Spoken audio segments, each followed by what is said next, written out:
Mwene kivila wa ngwatanio ya KUPPET na muyumbe wa Emuhaya Omboko Milemba ni wakule serikali ya ile muvango wa uwiti wa SHA ainene amathikoni mola mwene kivila wa KEPSHA Johnson Nzioka kuye Kasolongo Mwala kaundini ya Masaku Omboko ni wathingilila kana alimu ni moma ivite muno muvango wa SHA indi ila mekwenda kutetheka sivitali ni sia kimbene kana sia serikali ni methitwe mateu tetheka kumana na mamumu ala mekumbilite muvango ingini waende ya kutula muti serikali nundu wa Celestia Ndevisia mwaka muvetu kwi alama ya kithasi mitiani ya KCSE vamwe na alama ungamete ayasya kana itambe yuti ya ilu vala kwa kusungia ki mwandiki munene wa kisomo Belio Kipsang na ula evikite chathini ki wiki thisi kana ilovia ni sumie muthenani wa iyo Yathini cha kumumasya na mwene kivila wa KEPSHA Johnson Nzioka kila cha toigova Kasolongo masi Mwala kauntini ya Masaku. Rest in peace, my June, my love. Until we meet again. Mwene kivila wa KUPPET na ula ingini mumbunge wa Kilemwe cha Emuhaya Omboko Milemba ni walisekana serikali nene yalite uthinikia maundu ma uwiti na kuonekana andu cha SHA nikienda alimu na alani wa mawetata mumethia wa mayunye ilovia mbingi kina andu niki matone utetheka. That we don't want teachers of Kenya to join the private hospitals in any way. And I've already talked to the chairman of the education committee because the medical cover for the teachers is wobbling despite the fact these are the people who gave up their medical cover to have the now medical cover they are having. They gave up money from their pay slips and TSC is here.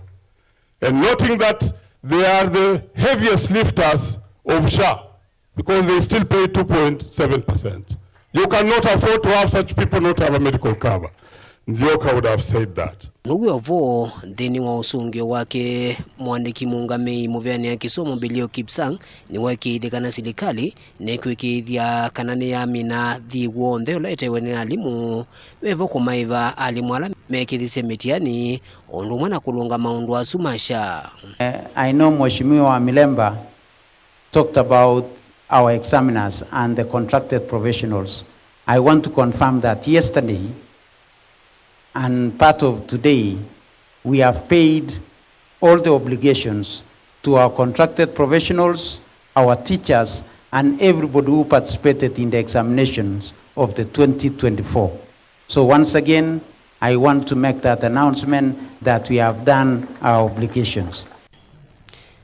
Namo hatongu yangi alame vikite cha dhiniki evu gavana wa kaunti ya Masaku mbunge wa kilio mbunge cha Mwala Vincent Musyoka ondu mwe na mbunge wa kaunti ya Masaku Mwanujo Iskamene Kasembi ni mamueta Johnson tai mwenendi wa kwekwatwa wikite maundu maingi makuete mawadi ukun dhini wa movia wa kisomo mwanani usua mwene kivila wa KEPSHA.